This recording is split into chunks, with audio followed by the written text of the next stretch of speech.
What's up guys, XJ9's here, and today's going to be a video about some new relics that I haven't talked about yet on video, which are going to be Specialist, 3 new convenience teleport options, and Ascension. So let's talk about the big ones at first, which is Specialist and also Ascension. Again, we don't know if these are actually competing against each other, but we kind of assume they are because they're pretty strong, both of them. So let's talk about Specialist at first. So Specialist grants the Elder Essence of Finality Amulet, which allows you to select any special attack from a menu without needing the weapon. I will say right away, it's kind of funny because I kind of want an EUF to be like this, where you just have one EUF and you select the special and that's it. I don't like EUF switches. I actually think this whole league is a beta test to see how people feel about having like maybe one EUF. Just saying. One thing that's interesting is that the Bolas Guardian is listed here as a special attack. You normally can't put a Bolas Guardian as a special. It doesn't really matter though. I think it could matter actually. Actually, it could matter.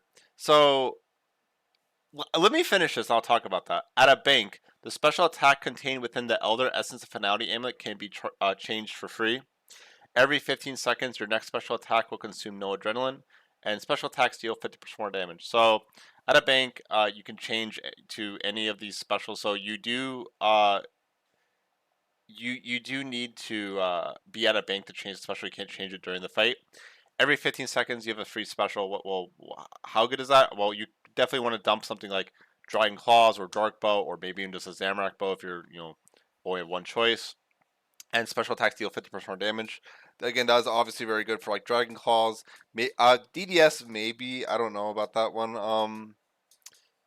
I think you just just want the highest adrenaline. Like for Magic, it might be interesting to even have like a Staff of Light reduce damage by 50% for 1 minute, or a Staff of Darkness reduce damage by 25% from all styles and reflect it back for like 18 seconds.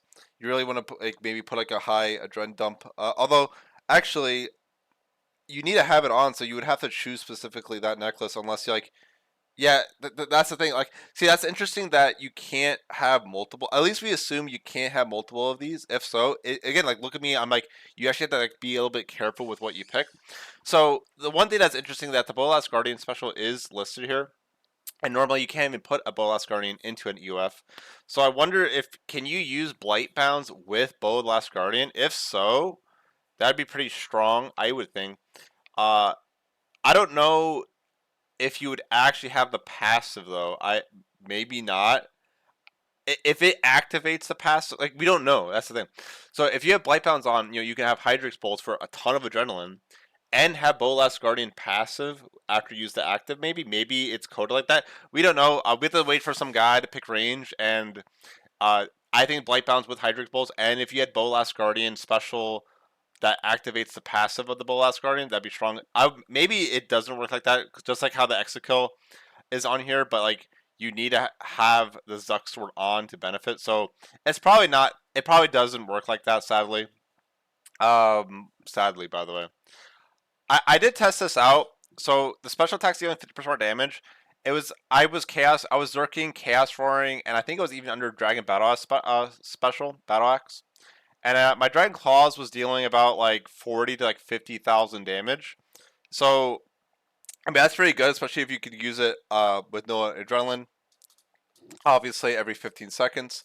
You could also, even during the fight, assuming there's a buff or a debuff icon showing when you can use a free special again, you can even Dragon Battle Axe special during the fight, and it's 100% adrenaline normally, but it's free, and it gives you a 0.2 damage multiplier, so 20% more damage. But if you Zerk, that 20% damage becomes 40% more damage. So you'll be doing 140% more damage, or like you'll go from 100% base damage to 240% damage multiplier, which is pretty crazy. I don't know if I will like this relic just because I feel like to get the most out of it, you're gonna want to like natural instinct, like death sport arrow stall with like I don't know tsunami with insight fear or something. I think for people who like stalling and stuff, they're gonna like this relic a lot. But I think for people like me, I think I'm gonna get the other choice just because I'll talk about it. But pretty much this is pretty good. The one downside is that it's not revolution friendly or AFK friendly. Like if you're doing a Slayer task, this doesn't do anything for you. The only thing that it really does is, you have an essence of finality and you don't need to make it. So this could be a good choice too if you don't go with perfection and you hate clues. You don't have to ever get more Hydrix dust. We don't even know how we're gonna get Reaper points fast. We don't know how Reaper points work in the game, guys. So like, do we have to do a lot of Slayer? This could be a really easy way to get an early essence of finality and do some good damage if you're more of a manual player. Uh, Besides that, I don't know if there's anything else to say about it, honestly. Do tell me your thoughts about this. Like, do you think it's going to be good? Are you going to take this? The relic that we think it's going to be competing against is Ascension. Ascension is absolutely nuts, guys. So, a broad range of reading can provide. Okay, that's flavor text. So, attacks have a 5% chance to empower you with the Stone of Jazz. Increase your combat stats to 255 for 6 seconds. So this is the not even the main part. This is kind of like the cherry on top. 255 stats is pretty darn good. That's a lot of more damage. I give some people would downplay it, but I actually think it's a lot more damage. I mean, I've done the while Gothic sleeps, and I've hit like 18k slices, guys. So sometimes maybe the people's calculations are wrong about that. 255 defense as well, which is pretty insane. And besides that, like again, this is not even what you pick it for. What you pick it for is grants the Elder Godbook, containing the effects of every combat Godbook, including Erethror's Grimoire. Godbook activation cooldown has been reduced from 15 seconds to 4.8 seconds.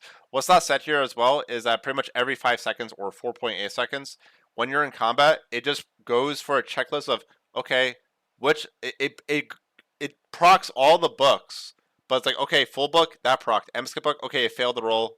Samrat book, that procced. Guthix book, that didn't roll. Bandos book, that didn't roll. It literally just rolls for everything every 5 seconds, and it can all proc in the boss. You can win the lottery and have like you can have full Jazz win, Amscut, and like I don't know, a Zamorak book proc, and that's just so much damage all of a sudden burst. And again, you could do this while AFKing Slayer. Like all of a sudden when you're doing Slayer, oh, we have one book, you have full book, you have Amscut book AoE, you have Guthix book AoE. Like this is insane for killing monsters, insane for single target. It's insane for everything. It's just generally good. So, and you don't really need to think about it either. It's just attack and you just heal for more.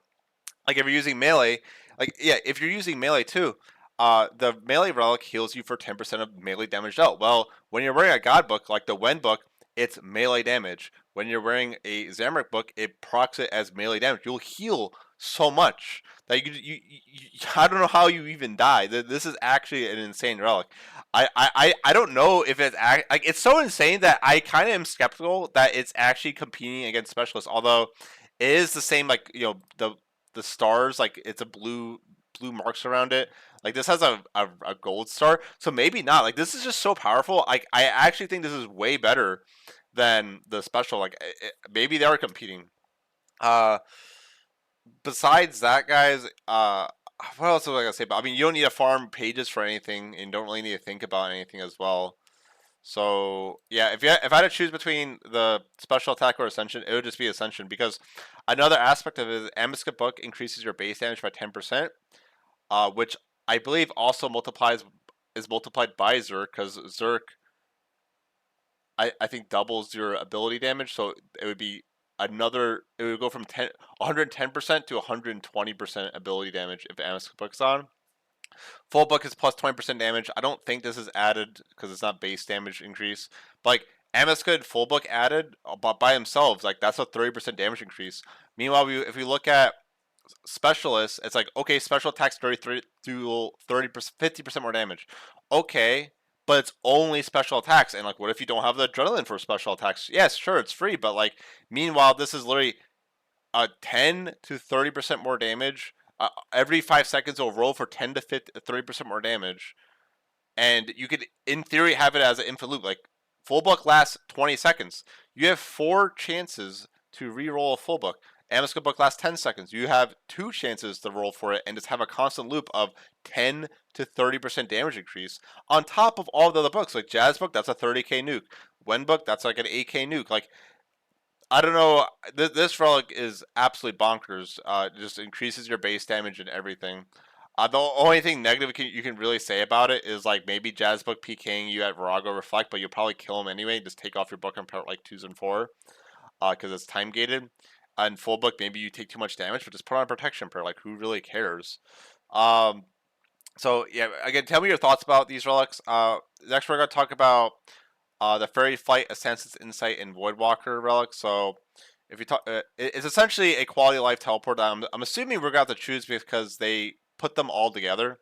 So which one do you guys want? So Fairy's Flight provides the perfect magical support for any avid farmers. Grants a fairy mushroom that allows you to teleport to any fairy ring, spirit tree, or farming patch. The Dreamno Village quest will be all completed. Is that quest hard to do? The reason that's complete is so you can use spirit tree. So it just kind of does confirm you need to do the quest, uh, at least early on to be able to use spirit trees. It's pretty much a mushroom that goes in your inventory, and you click on it, and you can be like, use spirit trees, use fairy ring, or use a teleport to any farming patch. My girlfriend wants to pick this one because she loves farming, but again, it might be redundant later on because you only need one farming patch anyway. Like oh, you go to, I don't know, Canifis Herbler patch, and then there you go. You just plant one seed and it instantly grows. Like, you don't even need to do a farm run. So I'm curious what you guys think about this. I think it's kind of cute if you can have it like teleport to the Grand Exchange maybe. She says there's a lot of useful teleports with the Fairy Ring to like maybe get the Slayer task. But besides that, let's talk about Assassin's Insight. Provides a teleport to all major Slayer targets. No monsters are safe anymore. Grants a Skull of Slaying that allows you to teleport to any Slayer Master, Slayer Dungeon, and a bunch of Slayer monsters. So we can pretty much teleport to all the Slayer Masters. So before we're even 99 Slayer, we have a convenience of teleporting right next to them. Slayer Masters are pretty easy to get to, though, in my opinion. So it is a time save, especially if you love Slayer. You can teleport to certain dungeons. Like, oh, I got a, I don't know, a living wyvern test. You can teleport to the ice dungeon.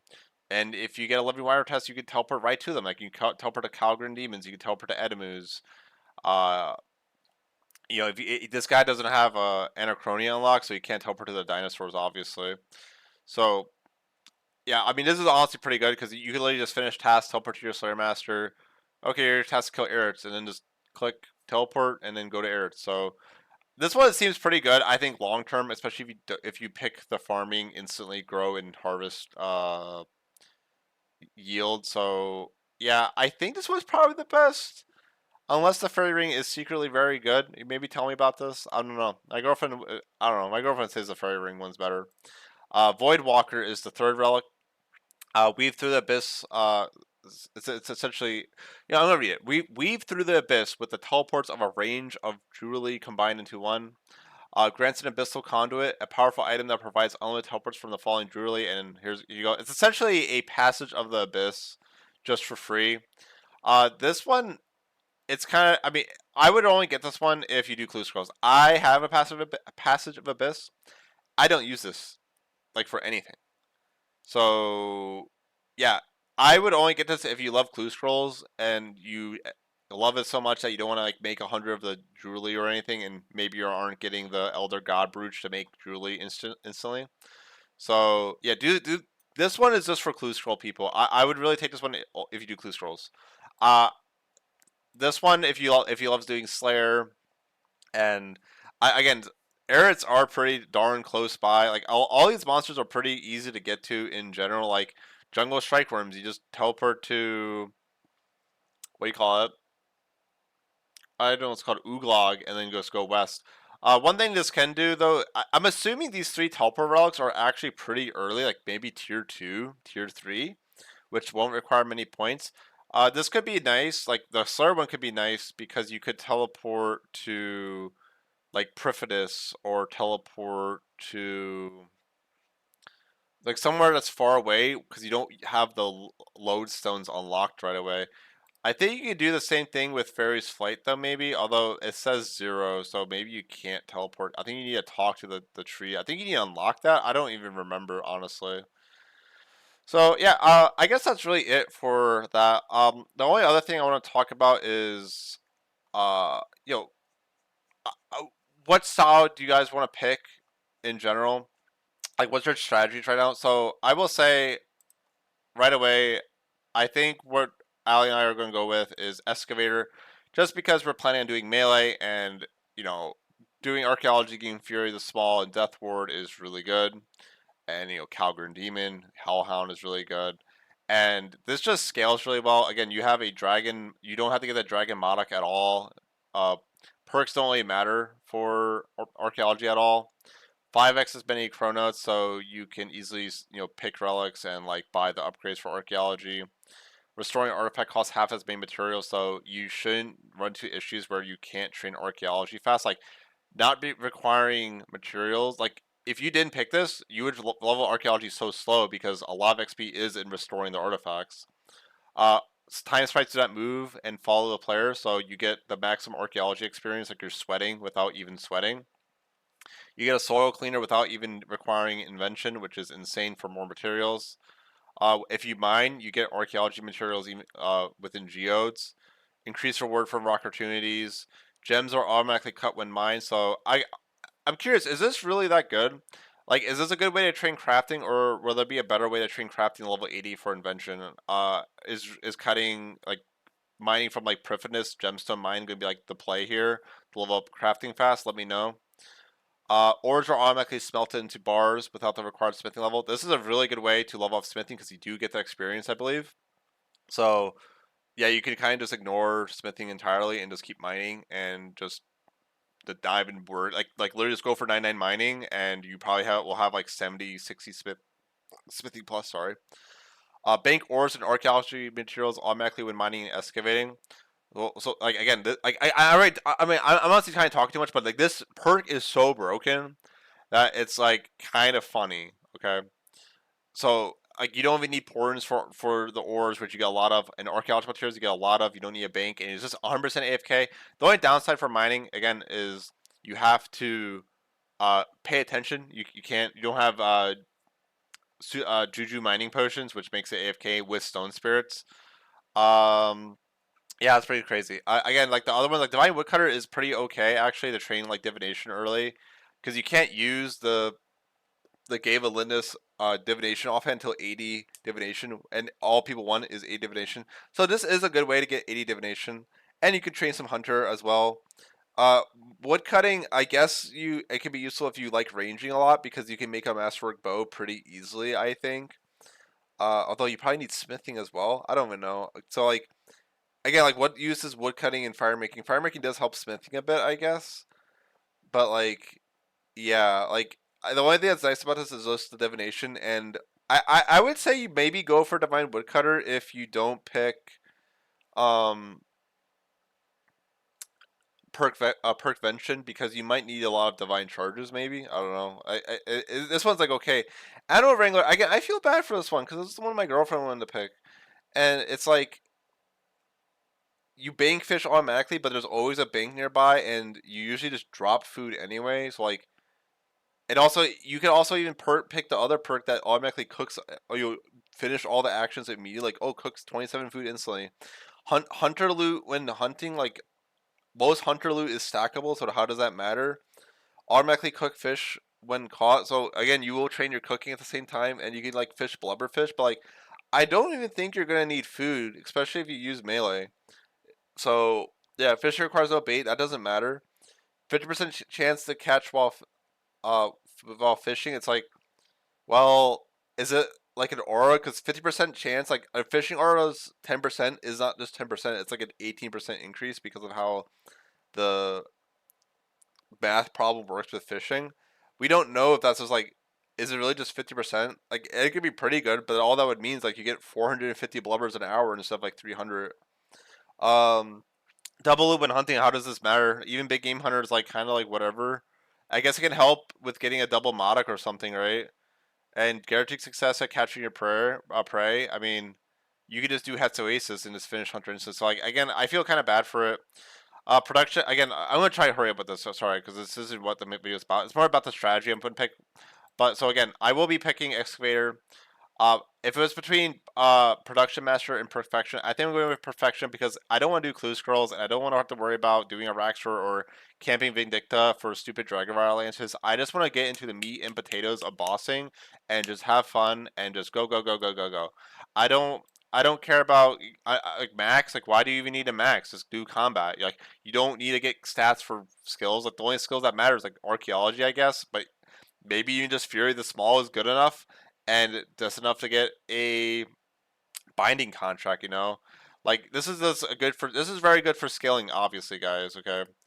Uh, like never burn food accidentally. Meanwhile, it's like you don't burn food, like automatically cook food. I don't know. That doesn't make sense. So yeah, excavator perfection is definitely going to be my choice. If these are if production master and perfection are competing against each other, which we don't know. Uh, between farming frenzy and golden footed and 5 finger discount, definitely farming frenzy. Thieving is easy with safe cracking. I actually like agility, by the way, so I actually don't care about training agility. You don't need to get to 99. I'm not sure what Banker's Note is. Is Banker Note like the fourth option? I'm assuming not. I don't know what Banker's Note would be. Again, this could be nice to get threads from rune crafting with a skull, a demonic skull for rune pouches maybe, but I don't think you need food, so I don't think it's gonna be an issue really. Uh, I don't know. Banker's Note seems underwhelming in RuneScape 3. Not gonna lie. Again, here's the obviously the combat relics. I will definitely be going with melee here. Where's melee? Yeah, weapon attack range increased by 1. Again, we're assuming if the attack range is increased by 1, your hit with like cleave is increased by 1. So you can literally level up mining and smithing and get like a primal 2H or an elder rune 2H, and it'll literally be a scythe. So that's really good. And then you just heal for 10% damage. So you just put on protection from melee, and you just never die. And yeah, melee damage heals you for 10% damage dealt, which synergizes with the god books, which deal damage based on the combat style you're using. So you just heal even more. Like, how do you die? Yeah, and then I'll pick Ascension, and yeah, I think it's gonna be between Fairy's Fight and Assassin's Insight for me. Again, Assassin's Insight sounds like it saves a lot of time. Like, imagine doing Slayer. Okay, your task is to kill some enemies. It's like I I think this is a huge time save because if you're going for farming frenzy, it's just like you instantly finish everything. So why do you need that? I don't know. What are your thoughts, guys? And besides that, yeah, I'm not getting specialist because Ascension's better in my opinion because you get 10 to 30% more damage anyway. So yeah, and this is only specials. This is only if you want to do like super crazy records with like stalling with multiple styles or something. Honestly. So yeah, I guess that's it. Tell me what you think, guys. What's your plan? I again, guys, I really am getting kind of bothered by how many people keep on saying use necromancy to like old school RuneScape players or like new players when melee is literally the style to use. Like you literally necromancy. Hey, you need to put split soul on and soul split to heal because you the ghost won't be able to out heal if you just keep a protection per on. Usually. Meanwhile, melee is just you just keep a protection per like old school whack, whack, whack, whack, and you heal. You don't even have to put soul split on. Like, and it compensates the fact that melee takes 50% more damage during Zerk. You just keep a protection per on. So yeah, I guess that's really it, guys. Tell me what you think. Please spread the word that melee is the best friendly style. If you're a necromancy user reading this or hearing me out, yeah, please use melee, guys. Please do something different this league. You know, please try out melee. Thank you. Bye.